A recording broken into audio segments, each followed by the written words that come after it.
le monde tourne. Direction la Birmanie, refusant de tirer sur leurs concitoyens. Les informations pullulent. Tout de suite, voici les informations. C'est le moment d'ouvrir la page internationale avec Erlichi Dorelas depuis Boston, Massachusetts.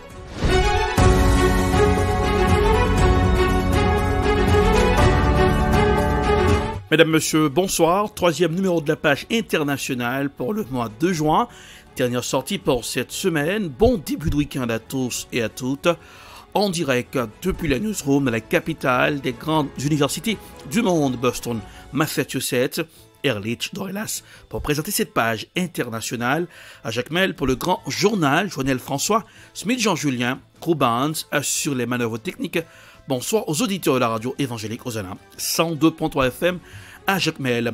Ouvrons cette page internationale en France. Un concert de l'ancien président Michel Martelly et sa bande Mickey qui devrait se tenir le 10 juin 2022, annulé en France, principalement dans la commune de Sarcelles, située au nord de Paris. Un coup de balai pour certains, victoire pour les autres. Écoutons un extrait. On est tous ensemble pour annuler ce concert de la honte, ce concert de M. Mickey, Michel Martelly. Un grand merci. Merci. Au maire.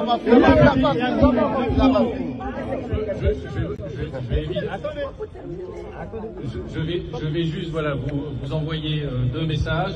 Le premier, c'est vous remercier pour le respect que vous m'avez témoigné et que vous témoignez ainsi à Monsieur le maire, le côté bon enfant de votre manifestation et également pour les nombreux messages que nous avons reçus, ils étaient très très très nombreux, de la teneur des messages qui était très respectueux et même dans le cadre d'un rapport de force, vous venez de le dire, c'est quelque chose qui est bien que l'autorité municipale, que l'État soit respecté, et ça a été le cas. Donc je voulais déjà vous en remercier.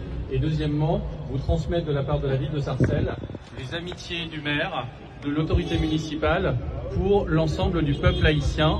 C'est une communauté qui est importante à Sarcelles et monsieur le maire tenait à la saluer et lui transmettre son amitié. Voilà, ce seront mes derniers mots.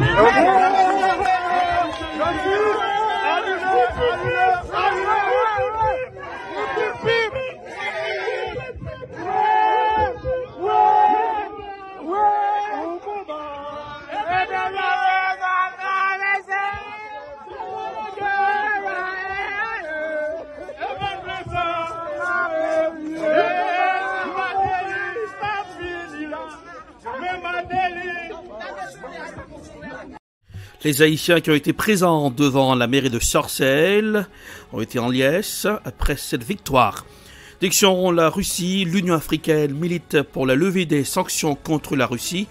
L'Afrique est victime du conflit en Ukraine, a affirmé le président de l'Union africaine, Macky Sall, à Vladimir Poutine.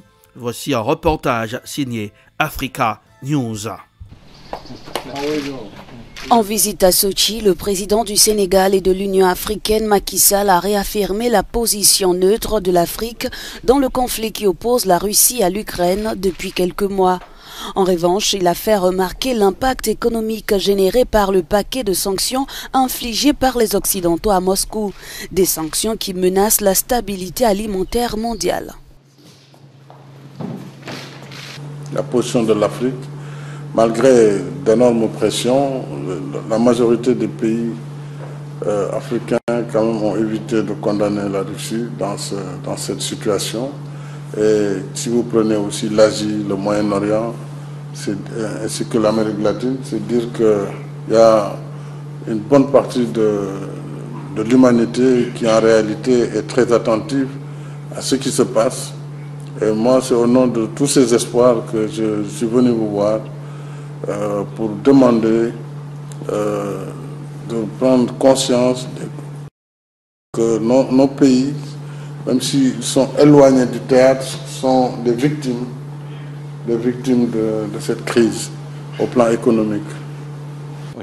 L'Afrique dépend en grande partie des céréales russes et ukrainiennes et le président de l'UA a appelé à ce que le secteur alimentaire soit hors des sanctions, notant que depuis le début de la crise, des millions de tonnes de céréales sont bloquées dans les ports de la mer Noire.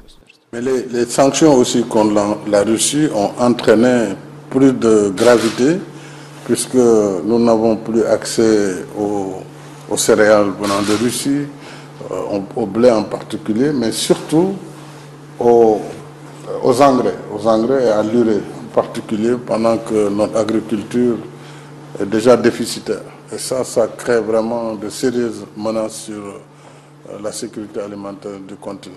J'ai parlé au Conseil européen le mardi en leur disant, oui, vous dites, il y a la guerre, la crise, mais il y a aussi les sanctions.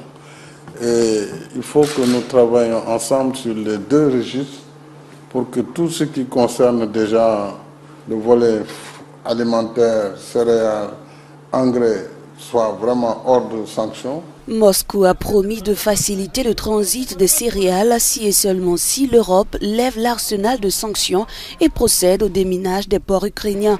En attendant, l'Afrique subit la flambée des cours de ses denrées alimentaires.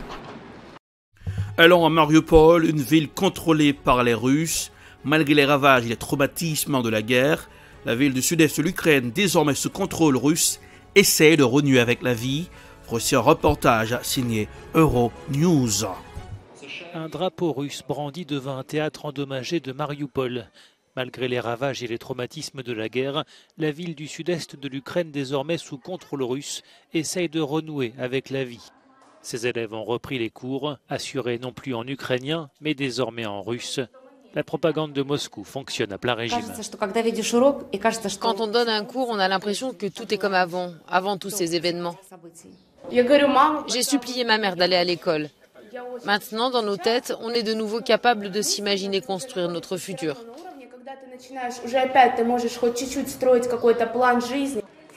Un brin d'optimisme dans une ville défigurée par la guerre et désertée par une grande partie de ses habitants. Sur cette place, on vient chercher du pain, recharger son téléphone et écouter la télévision russe. Il raconte comment la Russie progresse et comment l'Ukraine renie ses propres soldats. Mais à Mariupol, c'est bien la mort qui règne plus que jamais depuis le début de la guerre. Des milliers de civils tués dans les bombardements ont été enterrés à la hâte dans des fosses communes. Valeria a perdu son mari.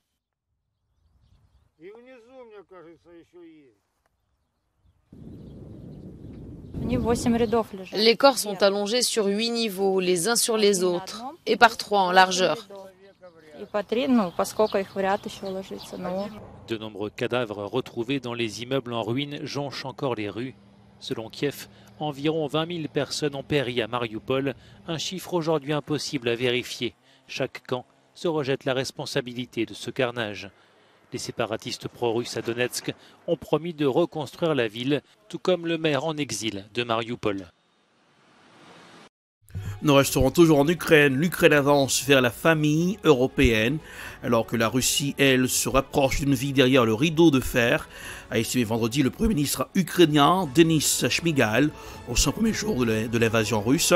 Voici un reportage signé I24 News. Cela fait désormais 100 jours que la Russie a commencé son invasion de l'Ukraine. Aujourd'hui à Kiev, les habitants semblent faire le point. De toute façon, cette guerre n'est pas éternelle. La vérité est de notre côté. Ce qui veut dire que nous aurons la victoire. C'est une question de temps. Je pense que la guerre durera assez longtemps et ne se terminera pas de sitôt. Selon ma prédiction, elle durera encore au moins 6 mois.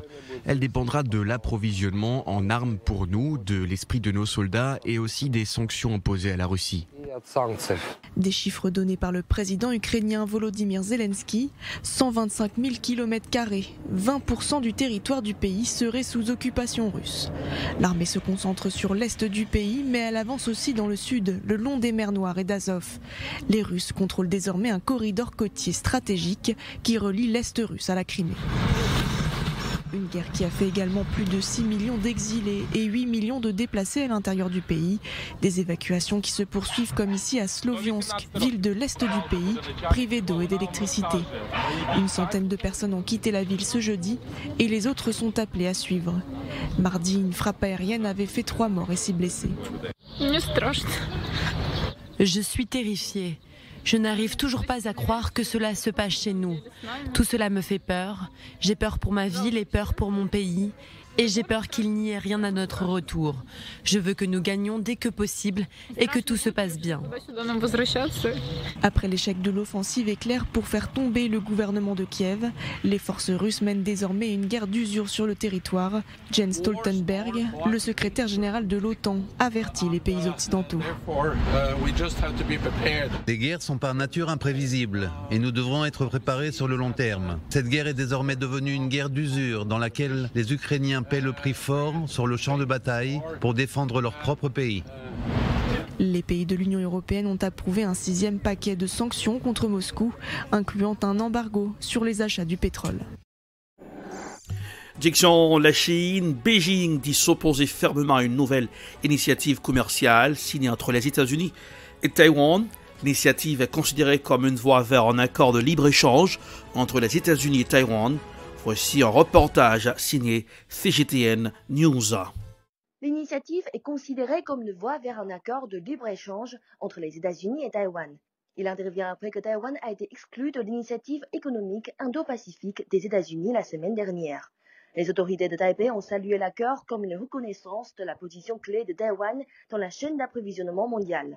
Beijing a dénoncé l'initiative, affirmant qu'elle allait à l'encontre du principe d'une seule Chine, en vertu duquel Washington opère depuis 1972.